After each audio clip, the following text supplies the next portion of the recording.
Hey, good morning, good afternoon, good evening, wherever you are in the world. Welcome to FPL Don't Panic. Right, final decisions time, guys and gals. Yeah, I've been wrestling with this all for a week or two. As you can see from the screen, I have stepped down a little bit from DEFCON 1. That's what I've just gone with the back four as the back five. Why do I have a feeling I might end up regretting it? Currently got Tarkowski on the bench. Couple of reasons for that. Yeah, maybe it's not a good idea just to dive full in on this back five initially. Be interesting to see if I'm proven right or wrong. I mean, because there is no right or wrong in this. What am I saying? There is no right or wrong in this. It's all about choosing the right players. And in my opinion, at the moment, those defenders are outscoring. Well, not opinion. The stats say it. Are outscoring midfielders and forwards consistently. Is that going to continue? We don't know. But the data and the amount of defenders that are hitting the 5 average would indicate that it is certainly more than just a blip in the data. But how consistent it will be across the season, only time will tell.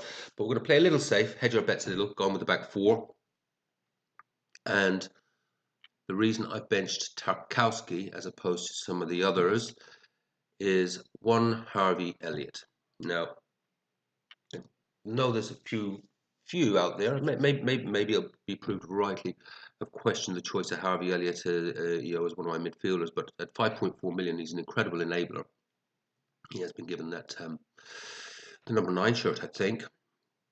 So he's definitely going to be playing football and getting good minutes. And he's a good player. He's a baller. At Liverpool on limited minutes, his ratio, his average of returns, goals, or an assist per minutes played was very, very high.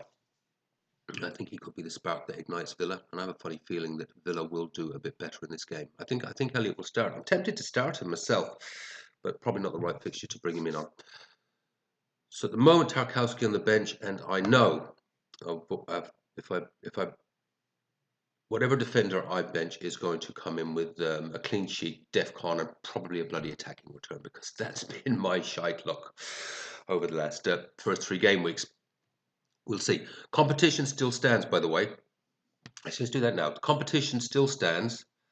So the 5 defenders, as you see them, answers in the comment if you haven't already. The 5 defenders that I have out there, what is the combined points that you think they will achieve in game week 4? So Byrne, Lacroix, Virgil, Tarkowski, etc. 5 defenders.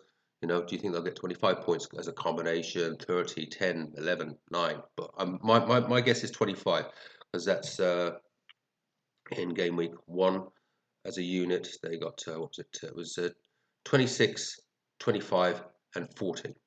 So how many points do you think those 5 defenders will get in game week 4? And just quickly, you can see what you can win, as modelled by our first winner, Richard. Ta-da! It's public, folks. Thanks, Richard. Thanks for sending that in, buddy. Really appreciate it. Looks great. What city is that? Is that Suffolk somewhere, I think?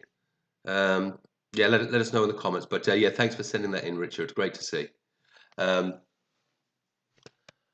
Right, yes, so you two can win one of those. Whoever gets the bang on or closest, and I'll do a draw if there's a draw. Back to the team. Let's run through it. I want to try and keep this one relatively brief today, because I think I'm pretty much locked. Yeah, Petrovic, fine, grand. There's 3.5 in the bank. I could bring him up to back to a Sanchez or something like that. But I kind of fancy Bournemouth at the moment for a few clean sheets and certainly some save points as well. So we'll see how that goes. Hopefully we'll get me 4 average. Defense, all DEFCON monsters. I've spoken enough about them in the last few videos. Need to see an average of 5 each out of them, ideally 6. on an ongoing basis and can't be judged over one game week, but hopefully we go well in the first game week. Is it going to be a good DEFCON week though? With relatively easier fixtures? Suspect they won't all get DEFCON this week, but hopefully the clean sheets in there on those are, like a Sunderland at home, Brighton at home, Burnley away, Wolves at home. Hopefully the clean sheets will be there, even if it isn't a big DEFCON week. Midfield, Gapco, Semenyo, Rodri. I don't think, I've spoken about the Liverpool midfielders often enough, so I do have with my 3.5 million a plan to exit from them. Gapco, and I'm so tempted to do it this week.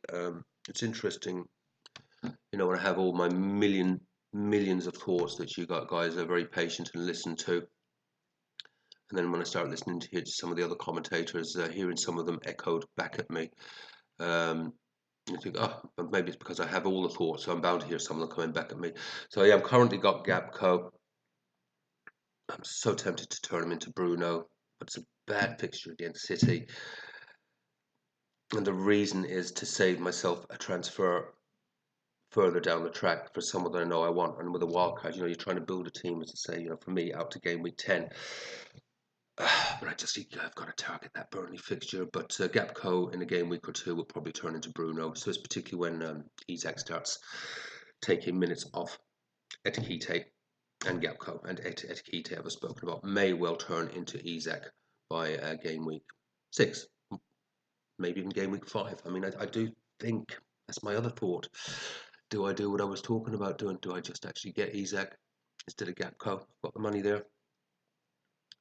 Play him. And if he doesn't play, Tarkowski comes in. Fine. Or even if he just comes on for the 30, which I think he will do. Here is my prediction. Isak will come on for 30 and he's going to get a goal. And I'm going to live with regret if I haven't put him in. But equally, Ekitike has been playing well, and he could easily get a goal or two, a couple of returns in the first 60.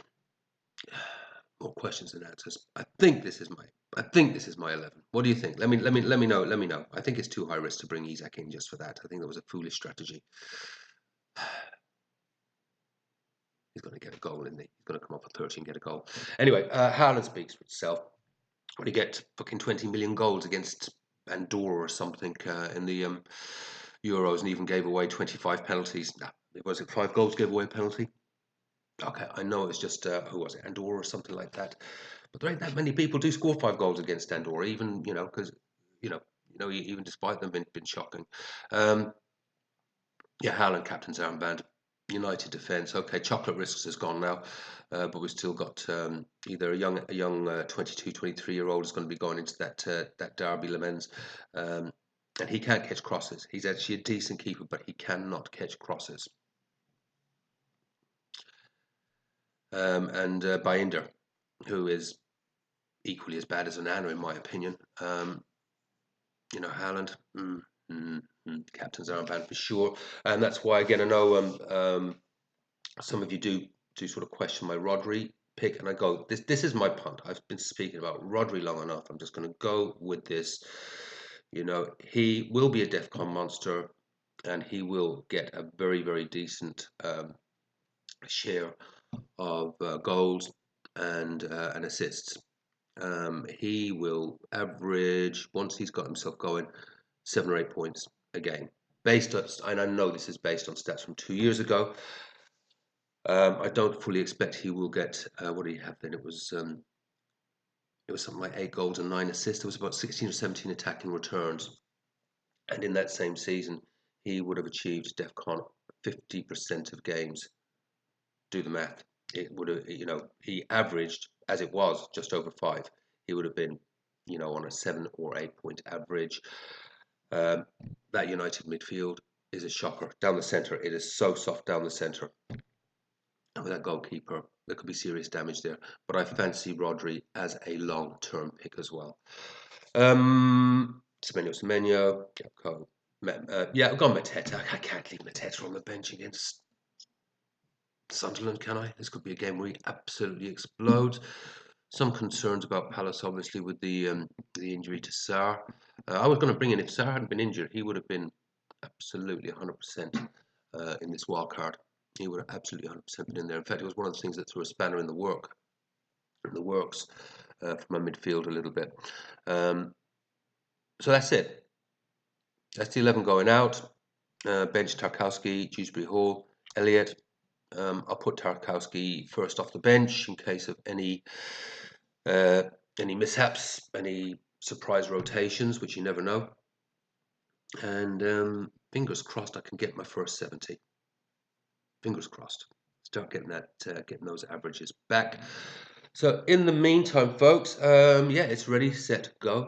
Game week 4 is literally upon us. I'll be fully immersed in football for the weekend, and keeping fingers, toes, and everything crossed that defence comes in for me.